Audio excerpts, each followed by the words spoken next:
I do want to point to a few things, just a point. We don't have to spend much time on it. I just want to have pointed them to them. Before I do that, Harry or Ira, is there anything that you want to take us to in cosmopolitanism? Anything you want to make sure we don't miss? Yeah, you did? Okay. What did you say? Okay, so let me just point to a few things then. On page 12, he talks Derrida talks about the absurdity of the notion that asylum might be granted only to those who couldn't expect, quote, the slightest economic benefit upon immigration. In this, there's a need, right, to distinguish between just those who want to immigrate and those who need asylum.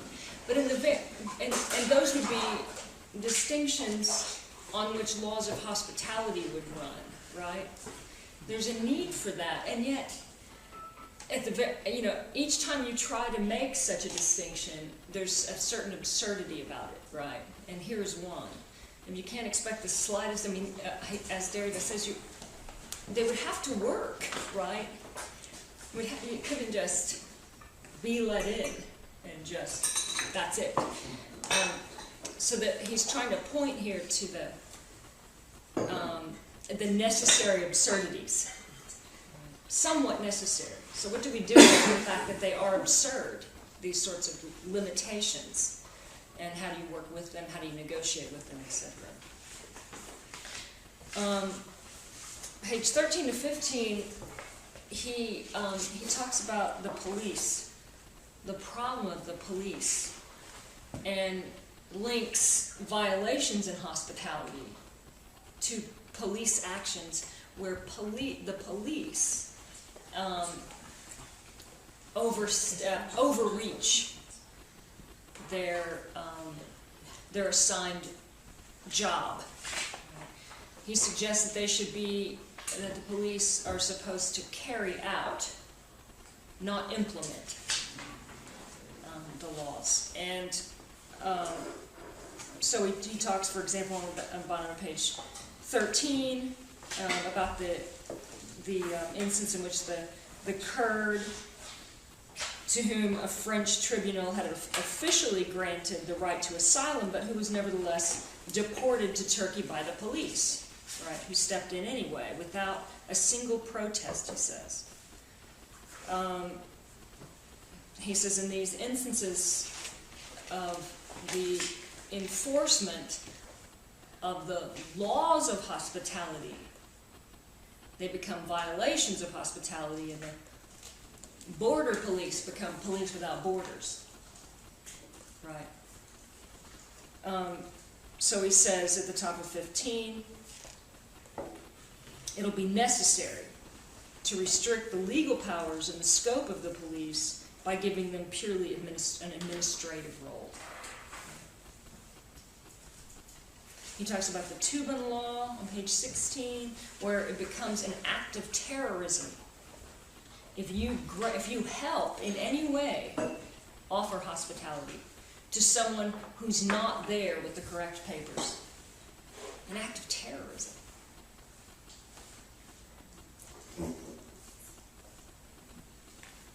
But in this same area, 16 and 17, it talks about the fact that that it's tautological to talk about an ethic of hospitality.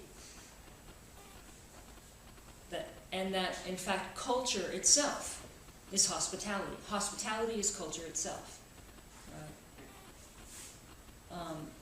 No culture without hospitality. And then page 20 to 22, where he talks about the limitations of Kant's universal right to hospitality. Universal cosmopolitan right. What are those two limitations that Derrida points out? The two limitations to what would otherwise be universal page 20 to 21. Kant seems at first to extend the cosmopolitan law to encompass universal hospitality without limit. And that would be the condition of perpetual peace between all men. And he determines it as a natural law. Did you talk about this in the other class? Yes. Okay. What did y'all talk about? What was the focus of that discussion? That's not a trick question. In Hammerhaus class? Yeah. Okay, no pressure. Situation, the question of the natural rights. And Kant on this particular natural right. Did you talk about that? Well, we came at it less through perpetual peace and centering metaphysics and morals, but we came at it the question that gets picked up in here in perpetual peace, which is this business of, since right possession, right to possession, or rightful possession is rightful possession first and foremost of the ground, and the earth is all one ground and finite.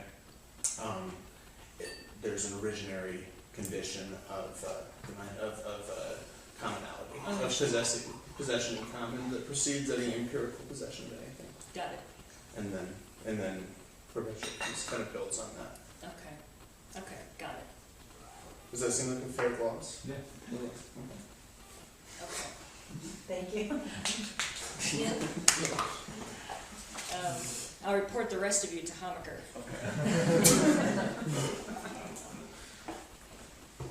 Okay, so what Derrida points out is that Kant limits this natural right, this universal right, to the surface of the earth, to the earth's surface, right?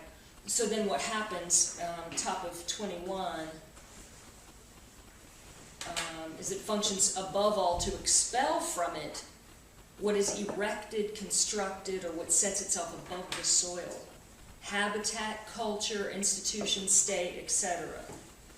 All of this, even the soil upon which it lies, is no longer soil pure and simple, and even if founded on the earth, must not be unconditionally accessible to all comers.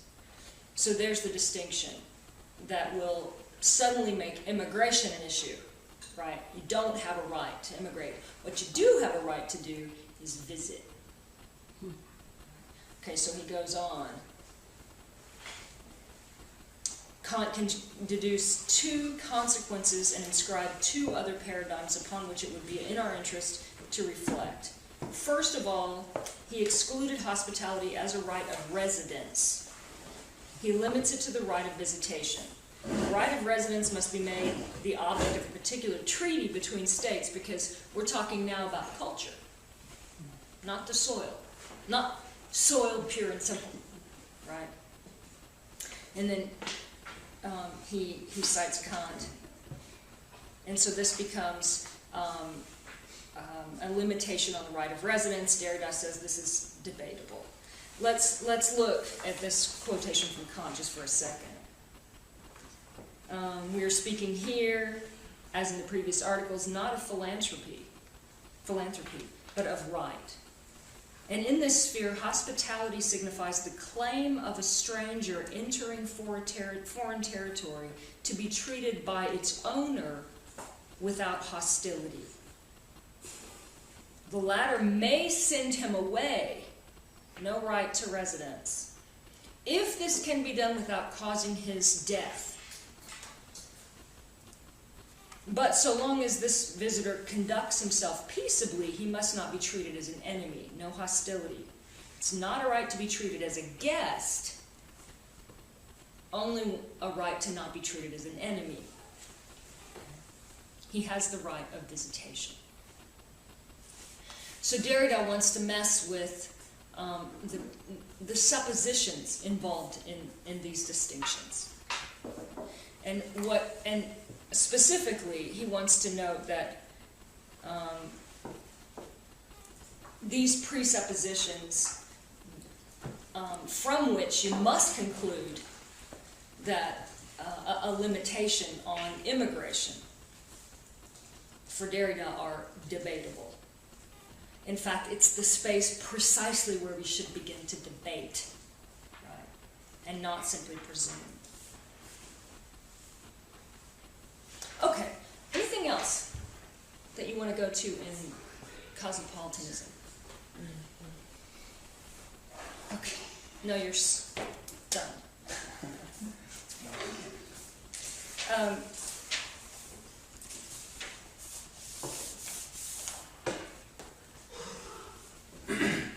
All right, let's talk about forgiveness.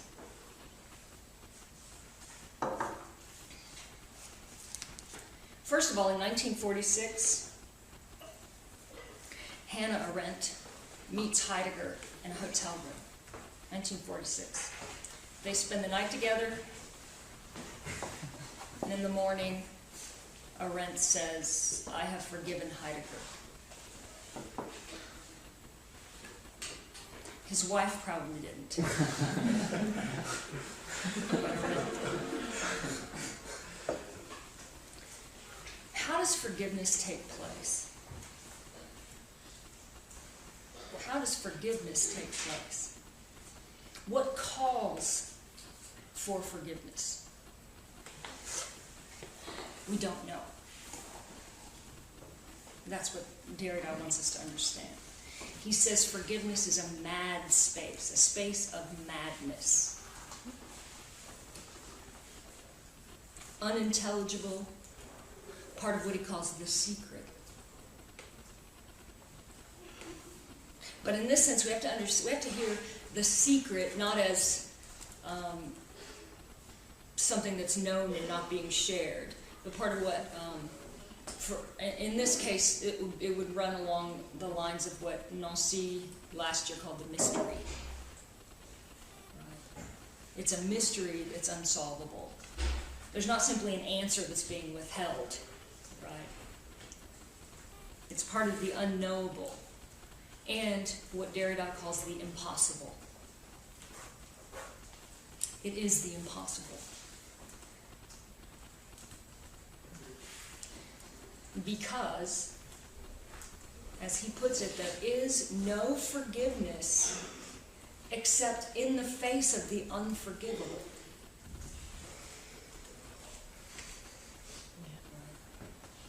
And there you are again, in a terrible aporia, an aporetic snag that you can't simply pick one way or the other. If there's something called forgiveness, it would only have meaning and significance if it approached the unforgivable. So only in the face of the unforgivable would something like forgiveness have any meaning or significance. If I forgave only what was sort of, as we say, easily forgivable, then what just happened? Not really anything, right? Not really anything. In a lecture in NYU, I'm not sure what year this was, maybe 2003? Ish, 2003-ish, Derrida, he used to teach a seminar, a shared seminar with Avital Ronell at NYU. And I was lucky enough to take this seminar, and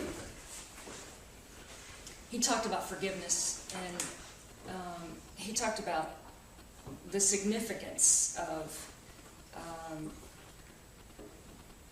the unforgivable in this concept. And he gave the example, he said, if I'm in, say, a subway station, and I bump into somebody in the super crowded place, and I turn to them and I say, pardon me. In other words, forgive me. Please forgive me. You say that out of a kind of politeness, but so what? Right? It doesn't mean anything. If that's what forgiveness is, and if that's the instance where forgiveness is needed, it's nothing. Right? The kind of forgiveness that would be granted there is what he would say is not really forgiveness. There's something else going on there, a kind of pardon that's not a pardon. So, le don, the gift is what we're talking about here. Right? The gift in forgiveness. Right? There's no gift there. It's not serious.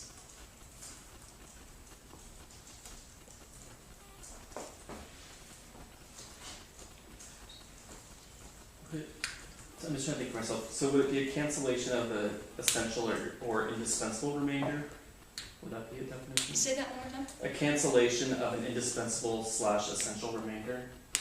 Like you were canceling a remainder, but it's not just a frivolous remainder, it's something that was actually integral to the situation in the first place. And this is how I think, so I'm just trying to put in that. Okay, provisionally, Okay. we'll start there. Okay. We'll start with the idea that it's got to be big. Yeah. Okay, we can start there. That's good. But we're going to have to move further than that. So, I mean, because for Derrida, forgiveness is not simply historical. It's an interruption in historical progression. It's an event. That's why it's in the space of madness and impossibility. As soon as there's a reason for it, or an economic benefit of any kind, it's not forgiveness. We'll unpack that. Forgiveness, and he'll say, if there is any, would have to be an event. An event. So what is given in forgiveness? So have you read Given Time? Okay, that's where Derrida works out the notion of the gift. The gift as opposed to, say, the present, right? Like a birthday present. What he does there is recognize that a gift, if it's going to be a gift, would have to be completely uneconomical. It would have to break from the laws of economy. If you get anything for it, recognition, reciprocity, self-satisfaction, it's no longer a gift. It may be a present, but it's not a gift. How could it be a gift if it were part of an economy? Right, yeah. So would it be tied to sacrifice? As in the tie system? Sorry? I think you get something for sacrifice. That's typically correct. Oh, okay. You're sacrificing for a reason, right? Even in bataille, right? Sometimes. Ideally, you're not supposed to be though. But the sacrifice in bataille would be precisely for an experience, Okay. right? And even that.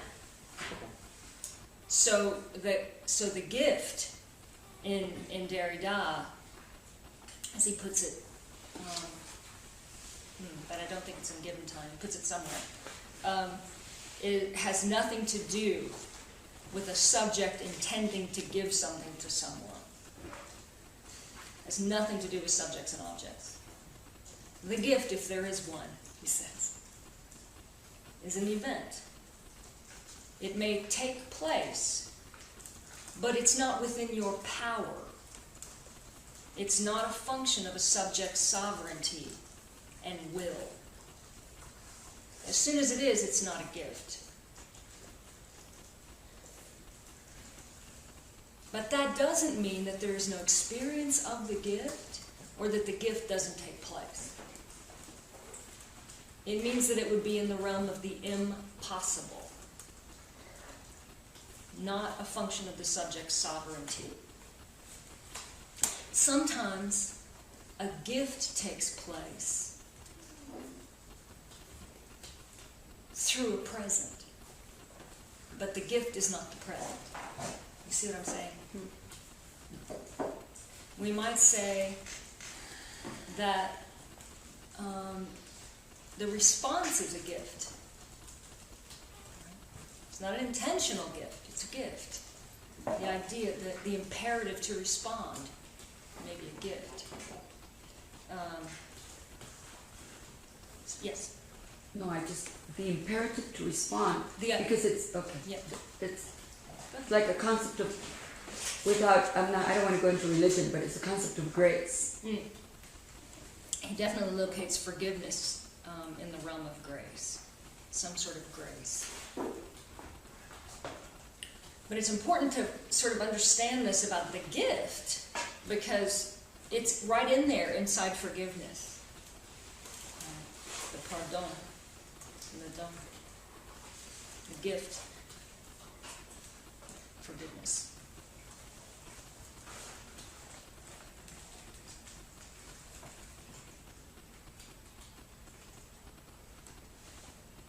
So there's the question of sovereignty here, and Derrida focuses on it quite a bit in this text. You know, it's the question of who gives forgiveness, who has the right to forgive. If forgiveness is a function only of the unforgivable, then what's unforgivable? In this text, he's locating it in crimes against humanity. We'll come back to that. It would have to be some sort of capital crime. But in that case, who's around to forgive? Right, there's the question. So who gets to forgive? Does the state get to forgive? An institution? A surviving relative? Who has the right to forgive?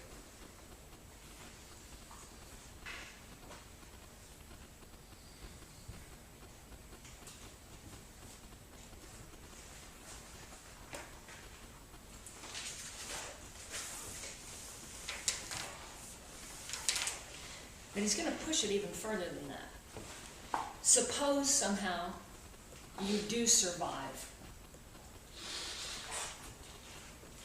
an unforgivable crime. He then asks, do you have the power, the capacity to forgive? Is it within your power? Is it a matter of will?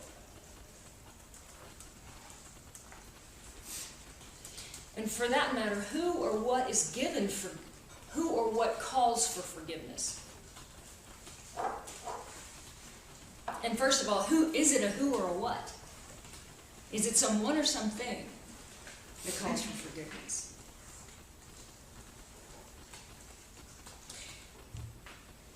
If the one responsible for something unforgivable comes to you and says, I'm sorry, forgive me, I don't know what came over me, I'm sorry, I humbly apologize. And forgiveness is granted. Are you forgiving the one who just apologized? Or are you forgiving the one that committed the atrocity? Because a transformation has happened. The one who's apologizing is already saying, I don't know who that was, and I'm sorry. Are you forgiving the sorry person? Or are you forgiving the sorry person? See what I'm saying? The lousy person or the sorry person? Who gets forgiven? Because if there's an apology, and let's say provisionally we could determine whether it was sincere or not, a sincere apology, then already that's the recognition of a transformation. That's no longer the guilty party who's asking for forgiveness. Right? So do you forgive that one? And only that one? And in which case, did forgiveness happen? Or amnesty? Okay, we'll forget it.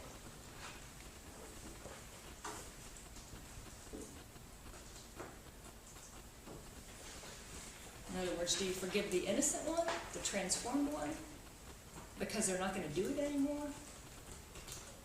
or do you forgive the unforgivable? The person and the thing.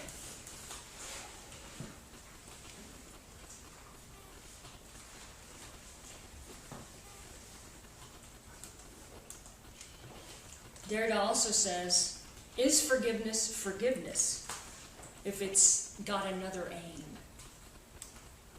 Say, a therapeutic aim. Even a really good aim, like reconciliation.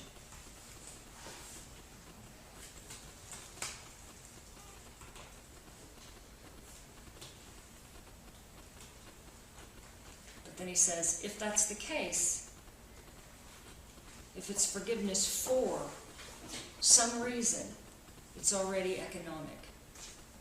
So it can't be forgiveness.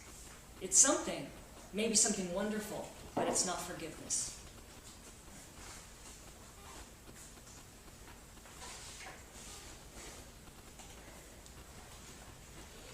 One of the things we freely say in this culture is forgive and forget. It's like a motto, forgive and forget. But Derrida wants to know, if you forget, can you forgive? Or wouldn't one preclude the other? Doesn't forgiveness require a really rigorous memory? An attentive memory? Amnesty is related to amnesia etymologically. Both involve a kind of forgetting. Forgiveness, on the other hand, requires memory.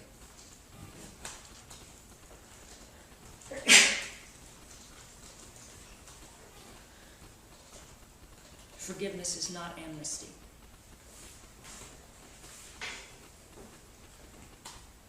It must be really unforgiving then. Just don't remember. It's not a, but it also, okay, we'll let that stand. Okay. If you've forgotten, then there's no way to forgive, right? Forgiveness has to take place in the face of what is not forgivable. If you've forgotten it,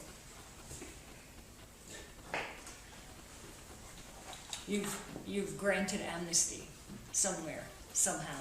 Amnesty's taken place, but not forgiveness. And again, once there's a reason for it, any reason for it, once forgiveness has a reason, and we might even extend that and say a meaning, and Derrida does make that switch, even a meaning, a good meaning, national reconciliation,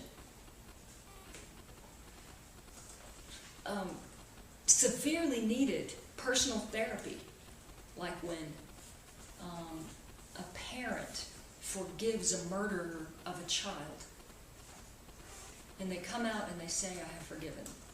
And they start this process of,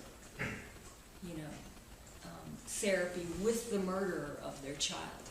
It's a strange phenomenon that happens not that infrequently these days. Already, though, that very necessary therapeutic event that's necessary right there, it already is tied up with gain, a gain, and a meaning. No longer forgiveness, in its rigorous sense. No longer forgiveness. What about compassion? Forgiveness in terms of compassion. Not the same thing.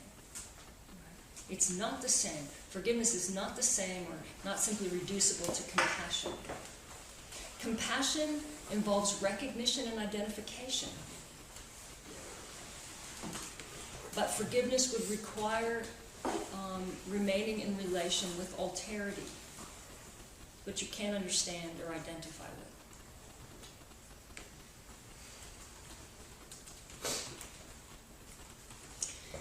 Derrida is also clear that it has nothing to do with judgment. Forgiveness can have nothing to do with judgment. And he notes that you might demand punishment for a crime, and yet find that you've forgiven the person who committed it. And the reverse is also true. You might say, forgive the punishment, but not forgive what happened, right? So they're not synonymous.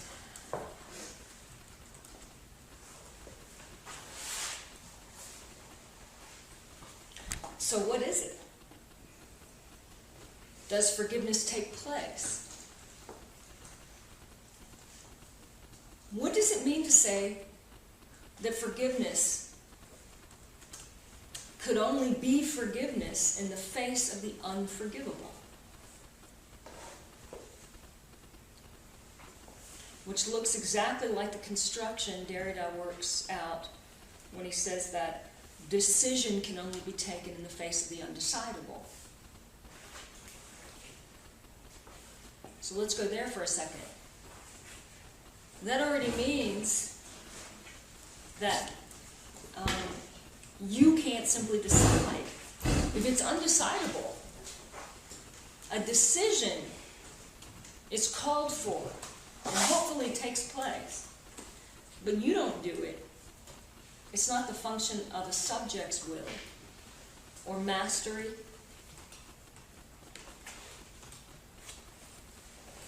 So a decision takes place, it's in the realm of the impossible. It's impossible because you're in the face of the undecidable.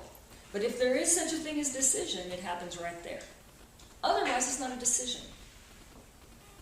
It's just a program. Right? So this is the same basic construction. Forgiveness, if there is any, would have to take place in the face of the unforgivable. So, let's say, person A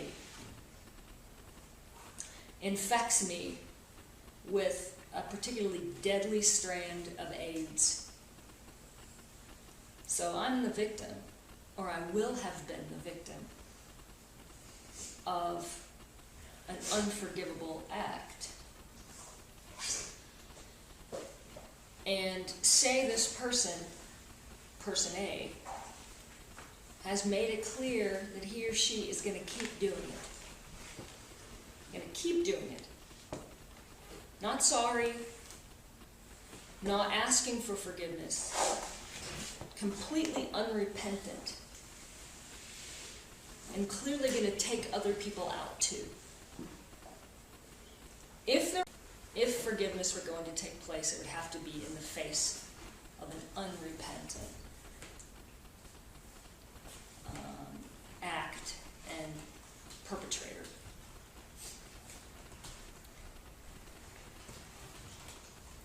Right.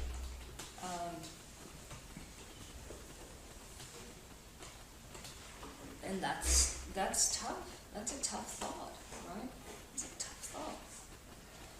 But I've heard, and I'm sure you have heard people say, well, for example, I'll be more specific. I attended a Sunday school class in a Methodist church a couple of years ago. My parents, I'm home. I go, they want to introduce me to everyone, so I go. And they have a discussion about forgiveness in the class. And I sit on my hands and bite my tongue. And just tell myself the entire time, I'm like, shut the fuck up, Diane. And don't actually teach a class. Do not say a word, because a word would be all it would take. So just shut up. And so that's all I was doing the entire time, was just telling myself that. But the conversation that ensued was about the fact that God surely did not intend for them to forgive, let's say, pedophiles. Surely did not intend for them to have to forgive X and Y, because these things are unforgivable. God himself would not forgive these things. And, right, so they would go from one limitation to another until, obviously what I wanted to say is, what does forgiveness mean for you? Right? Is it just like, you know, when I sneeze and I say, oh, pardon me for making noise, right? Is that it? Is that what it means? And thanks a lot, God, for that grace. You know, I appreciate it. You know, but the idea would be that we, there is, in fact, and Derrida talks about this, there is that contradiction in the tradition itself, and let's be very clear, the idea of forgiveness is a part of a religious heritage, an Abrahamic heritage that has globalized, and that's part of what he's trying to talk about. But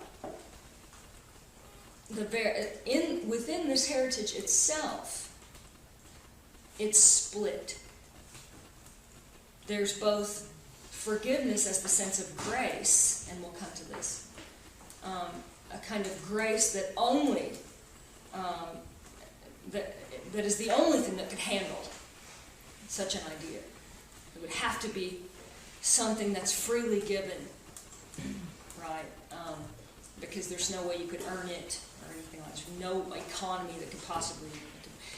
And then there's the other part of the tradition that says if you don't earn it, you don't get it, right? You're not going to just be forgiven if you don't, whatever religion you're in, if you don't accept Christ, or if you don't, whatever, right? Take the sacrament. So it's built, the contradiction is built into the tradition itself, but the limited version, the forgiveness, you only get forgiveness if you blah, blah, blah, is already, and this is what Derrida is trying to suggest, already dependent upon this, once again, absolutely unlimited, unconditional version. That's the only reason it means anything. The idea only means anything if we're talking about something that would be unconditional grace. Okay. So, Isn't grace always unconditional? well, what other kind of grace would it be? It's always, I mean, it's a tautology there. Oh, Grace yes, is yes. always unconditional. Right, right. That- It would that's- have to be unconditional. Period. But Grace. I've been thinking about this all year since last year, and the example I gave then, and what I discovered, I'm not sure it's right, regardless of the example, is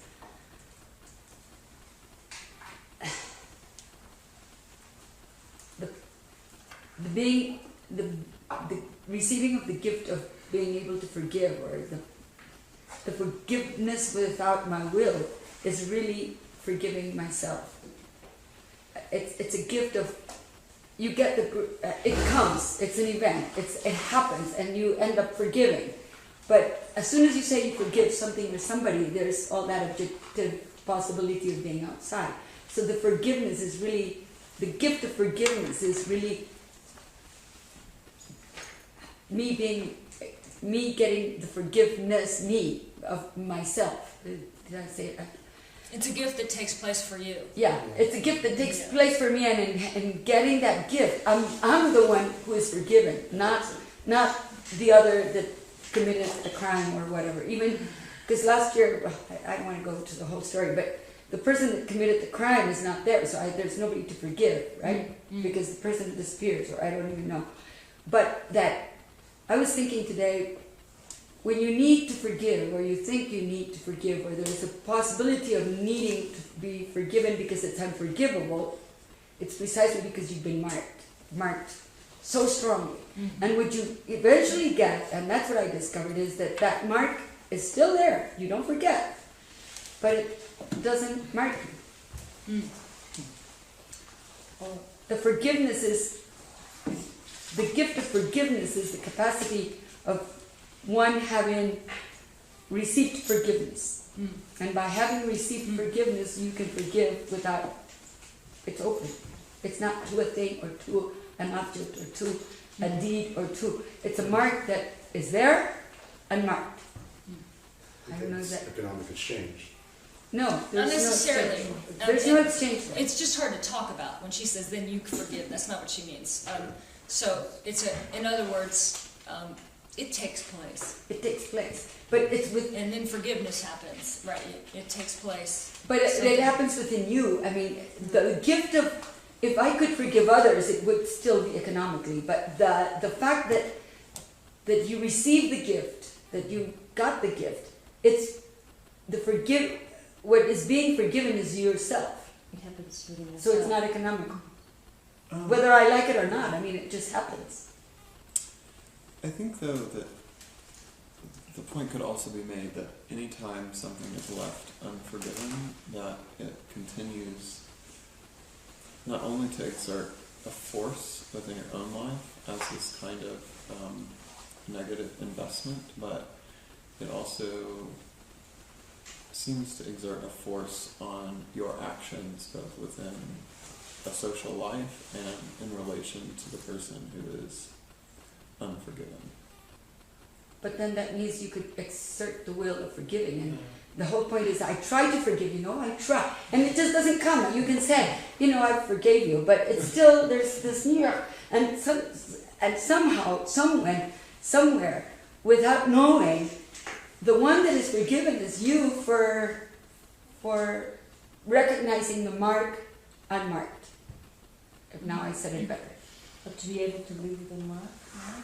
Because you remember, it's not a question of not remembering. If you don't remember, then it might be there pinching on you, but it's not unforgivable. It's unforgivable. It's absolutely unforgivable, and it will continue to be unforgivable always.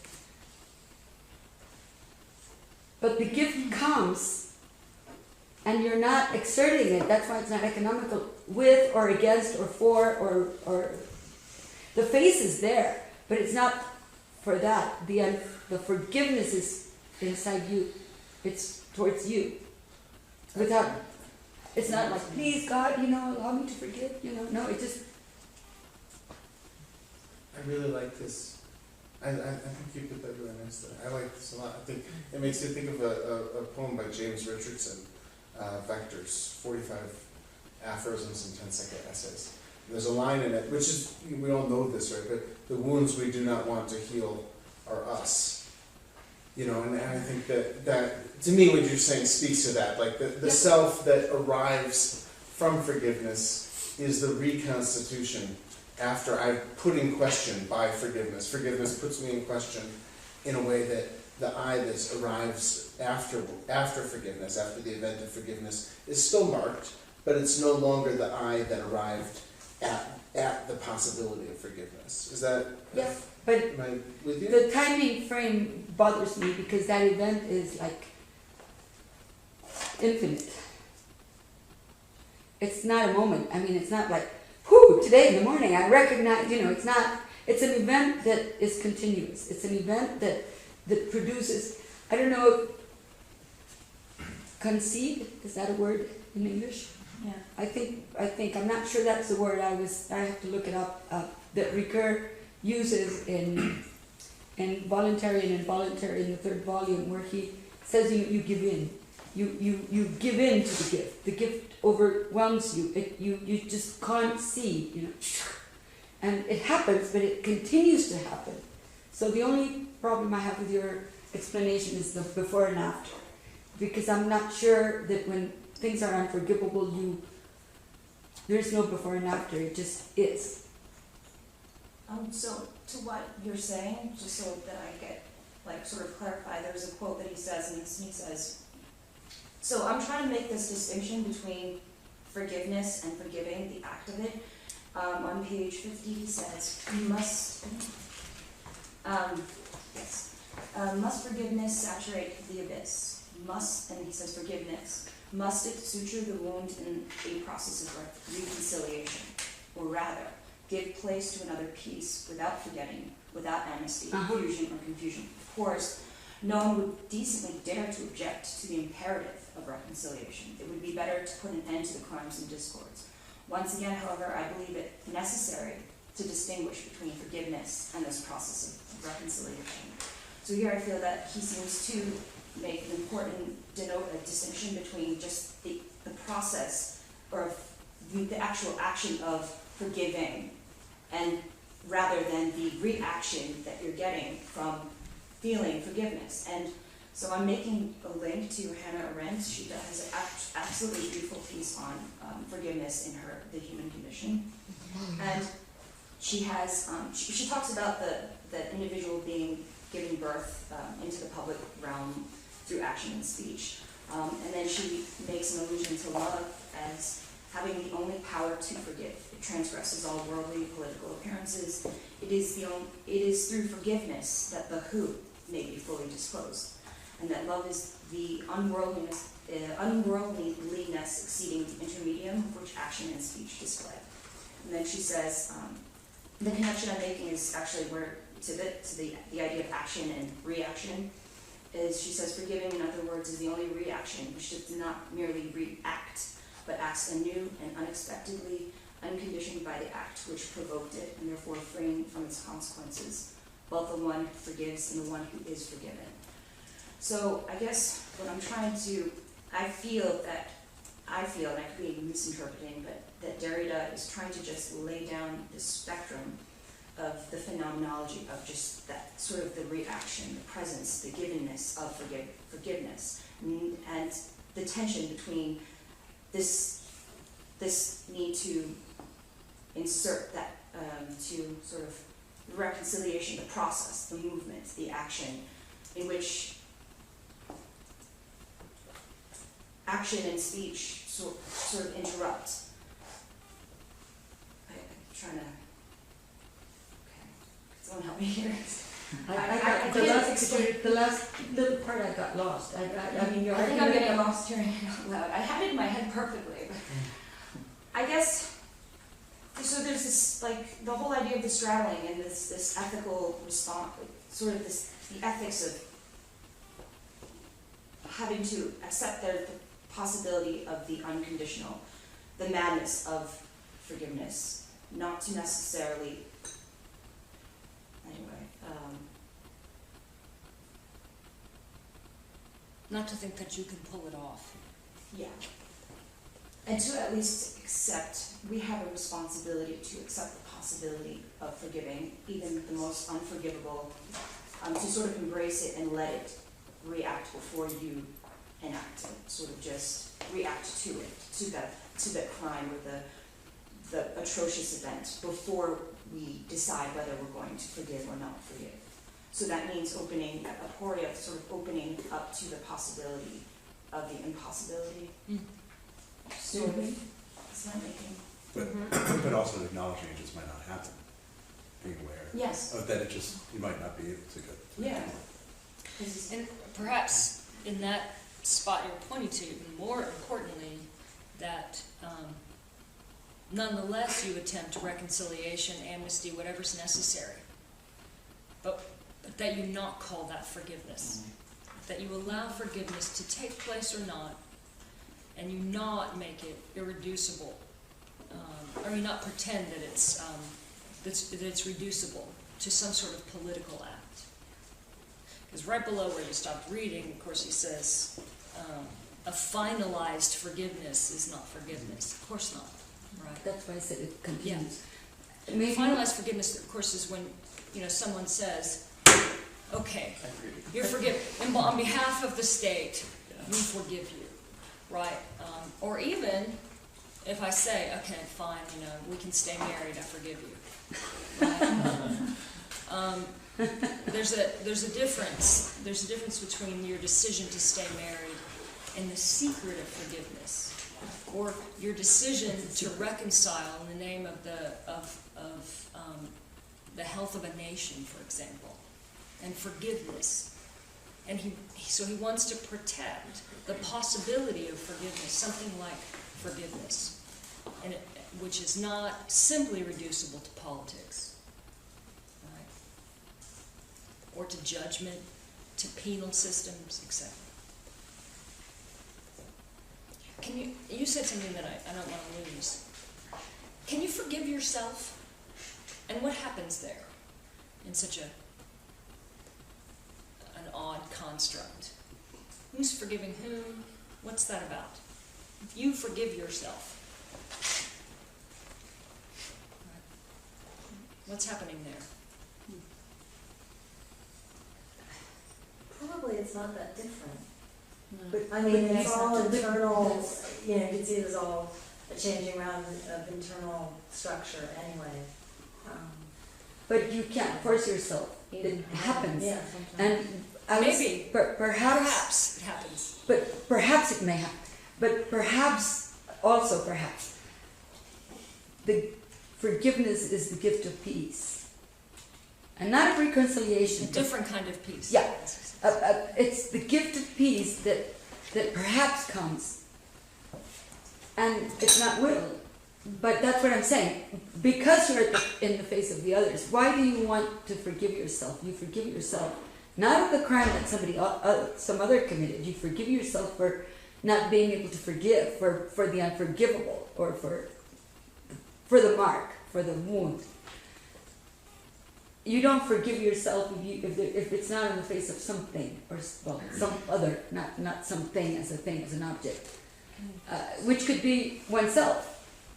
So that's what I mean, I really have worked on this all year, and not therapeutically. I just could not understand, because last year the analysis came to be was, I could not forgive, my father was killed, so I cannot forgive for him. If he's the only person that could have given forgiveness, but I mean, he's dead, right? I mean, so I finally discovered that the problem is not that he or whatever, it's still, I have a wound which I couldn't understand.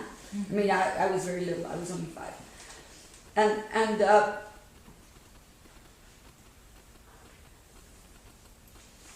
I had never realized I had forgiven, but when the conversation came out, I remember, and I know what happened, and I think I know, I mean, as much as the testimonies give.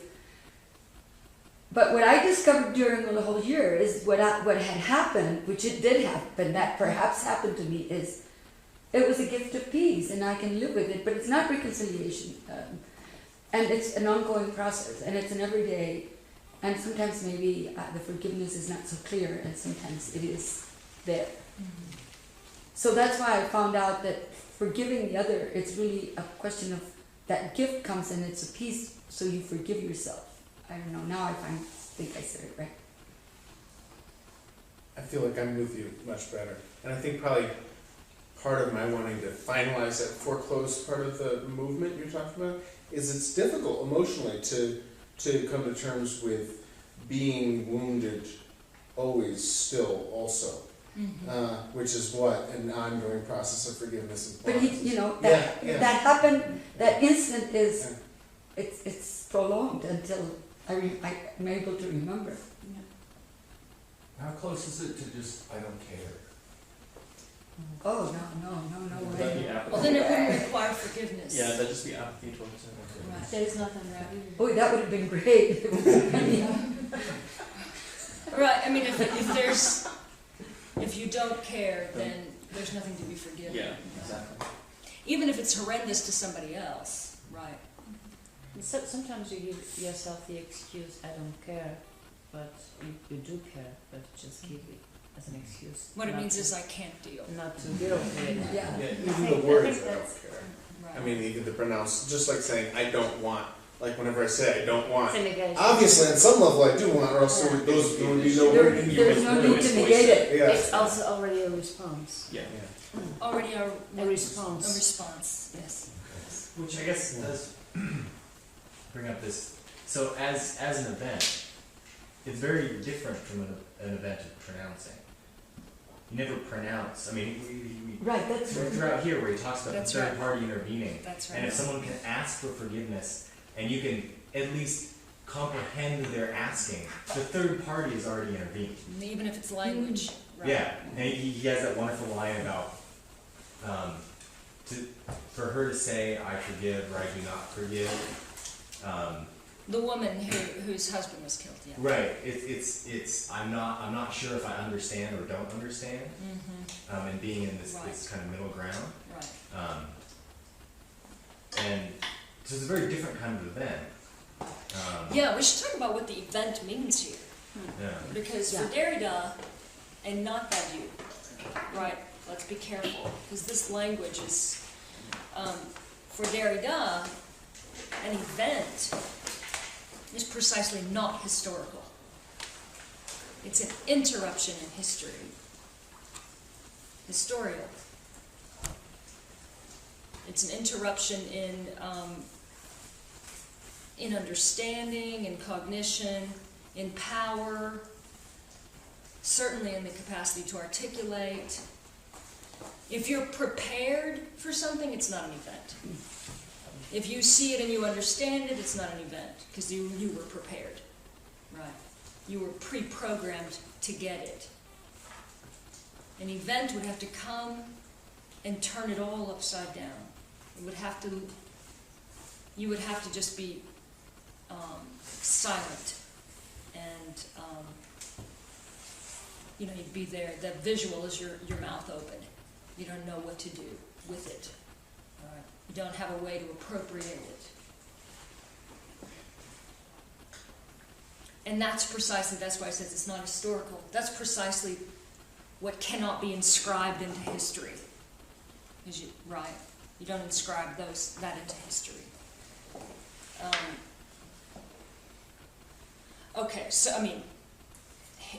what we think of as history. We could also deconstruct that, obviously.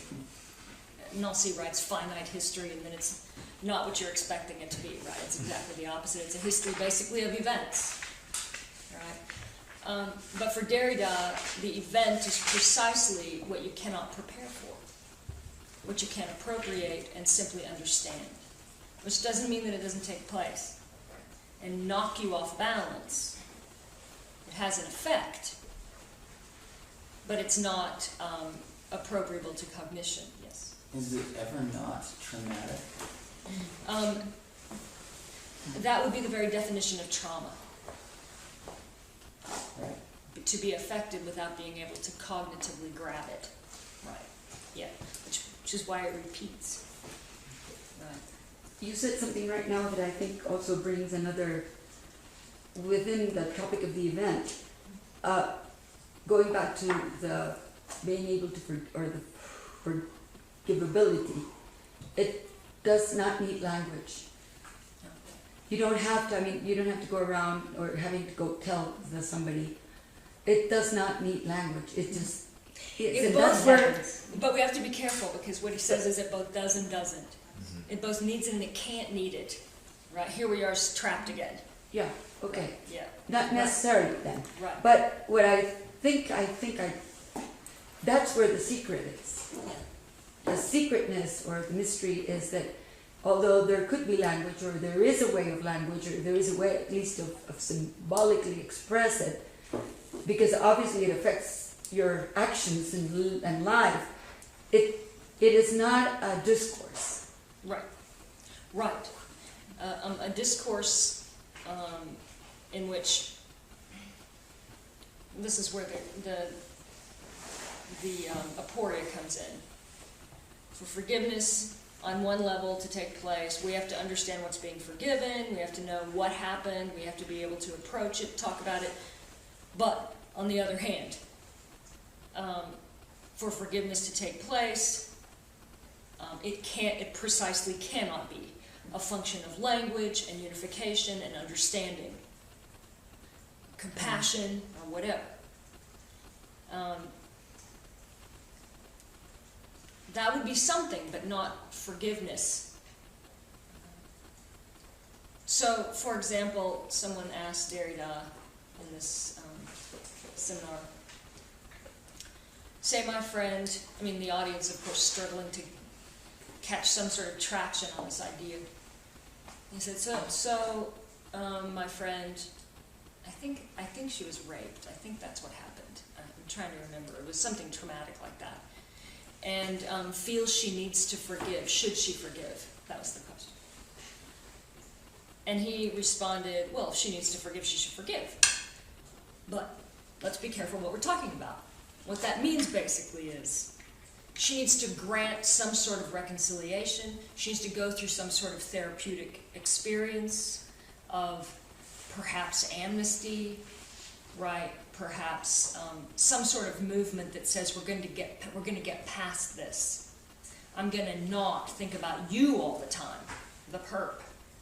I'm going to very willfully engage in some sort of therapy to get me over this, right? So, and she needs to do that, she should do that. Absolutely do that. If she needs to call it forgiveness, go right ahead, right?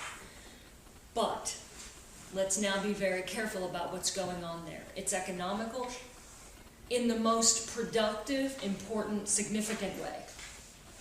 It's economical. It's life-granting, perhaps. Life-saving, perhaps.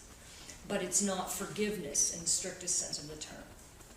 Which may, nonetheless, take place somewhere along the way. It also may not. And that's what you were saying. And we won't understand one way or the other. And neither will she. Right? It takes place regardless, if it takes place regardless of what you're doing to perhaps save your life and your sanity. And it's at the very least not simply political or therapeutic. Something else is happening at a different level, on a different plane, and in a different temporality. Once again, it's not in your time zone. It's in a different time zone. Could we say then that forgiveness implies, when it happens without one willing it, an incorporation of the unforgivable? And I'm using the word incorporation, and it becomes part of your body, with the body not being just an object. Forgiveness implies that you incorporate the unforgivable. Doesn't that then suggest that it's sort of, there's a self-same you? Like, so if I'm incorporating something, then I'm the larger totality that has space for this thing within me? Or is it? I don't look for it. It becomes incorporated in that event.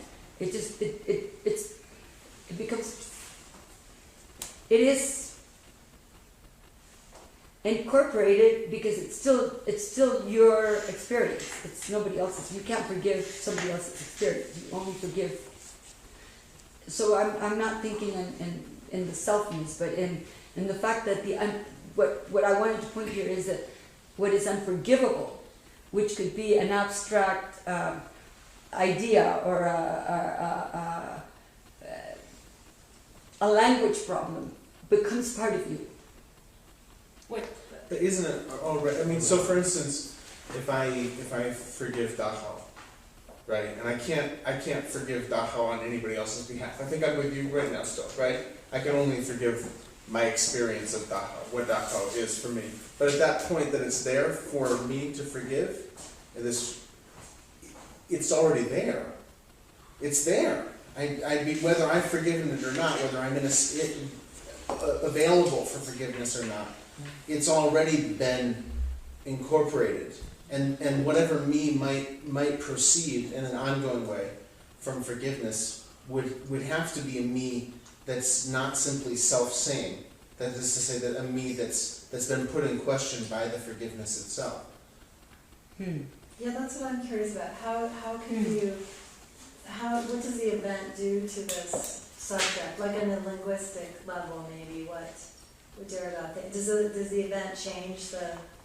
At a linguistic level? Well, I mean, to bring it back to kind of our, language, what is the event, what is the event? Is the event causing change? If it's ahistorical, for Derrida, it does have an effect, you say. So I wonder what does he talk about what it does to a subject, if a subject was to forgive, was able to absolutely forgive. Doesn't it change everything? Yeah, but I'm wondering back in the kind of language of,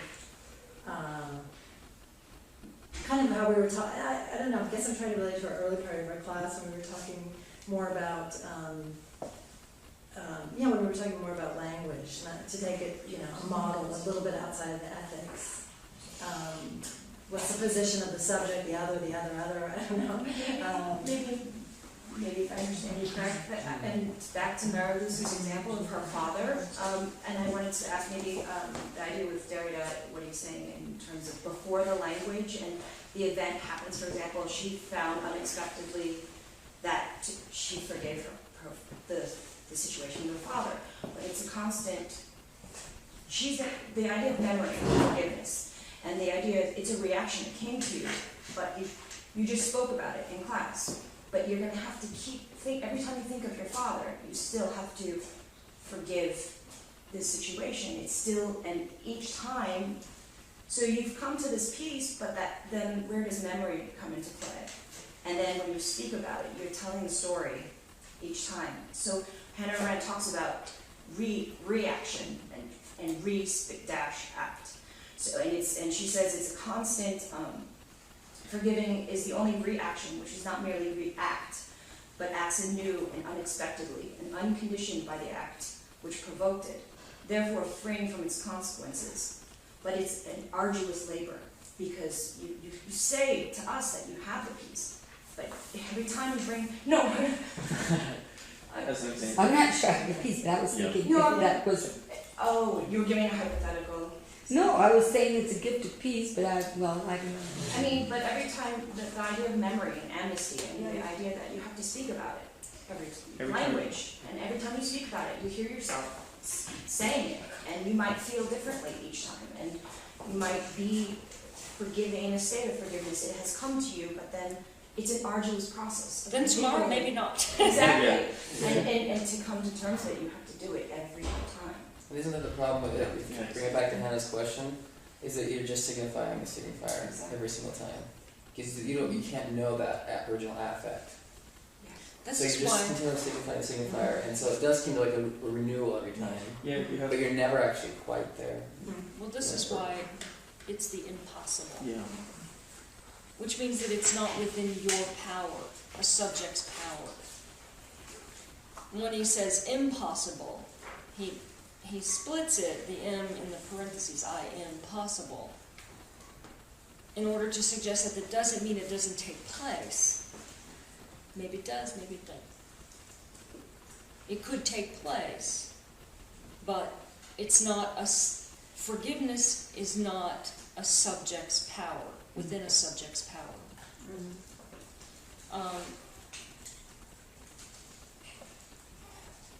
Yeah, okay. So every time it returns, you have to negotiate it again through memory. Every time it comes back again, it's something you're constantly having to negotiate forgiveness, or whether you do or don't. But I mean, wouldn't a negotiation still be too willful? Yeah, that's what I'm struggling with here. That That's the negotiation. Okay, there may be a kind of negotiation that takes place each time, but you're not negotiating. Yeah. Right. That would be something else already. Yeah. And we do that all the time, right? We do those kinds of negotiations at the level of will. We think, crap, I'm going to have to get over this, right? You know, you might not want to, but you think, okay, that's got to happen. I've got to get past this, right? You might think, I hate this teacher, but I'm going to have to be there the entire semester, the whole 6 days or whatever. And so, in order to make this okay, I've got to get over it and just take charge of myself, go in there, and let's do this thing, right? And then thank God I get to go down the mountain in a few weeks and never see this person again. We do that all the time, you know, with our various twists.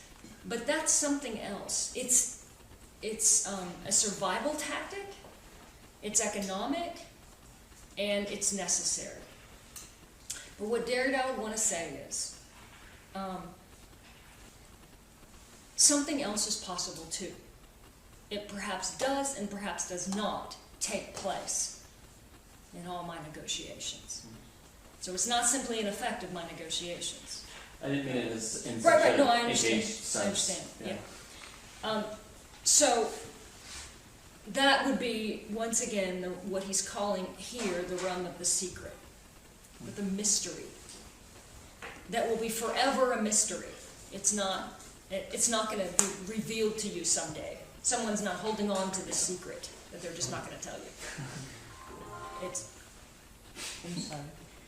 background music. And so the idea would be that it's part of the mystery that cannot be reduced to the lives that we live that are called political lives. That's why Derrida says human beings cannot be simply reduced to the realm of the political, which is what a lot of people try to do, right? A lot of theorists try to do this, a lot of philosophers try to do this. We're not simply political beings. Something else is always going on, and it's not simply articulatable, and yet that doesn't mean that we're any less affected by it, and constantly. And one of the things that this Abrahamic tradition is trying to do is appeal to that, whatever that is, that mystery. They're going to put language on it. They're going to attach it to something like God, whatever that God is, and they're going to try to name it and describe it. And then we also try to name it, describe it, and own it when we say something like, I forgive you. And it's like at that moment when I say, I forgive you, I've put a crown on my head, right? And the robe's on, and I've got the scepter, right? And yet, what if I refuse to do such a thing? I think that's a performative I'm just not going to play into anymore, because we know it's a farce. And then you come to me and you say, look, I'm sorry, yes, I ate that last donut, or something worse, and you just, and you think I'm mad, and you say, can you forgive me? And I say, it's not about me, I can't, you know what I mean? Then what happens? It's like, so there's a performative value to, yes, I forgive you. But it's really problematic, right? It's really problematic. It presumes all kinds of things that we should keep in question, not the least of which is this notion of sovereignty and this capacity, this mastery and capacity of self, of situation, of event, right, of the mystery. Suddenly I can appropriate all and say, I forgive you. It's a really problematic scene, which is a good segue into where he opens up in this globalized scene of repentance. And so we'll start there after the break.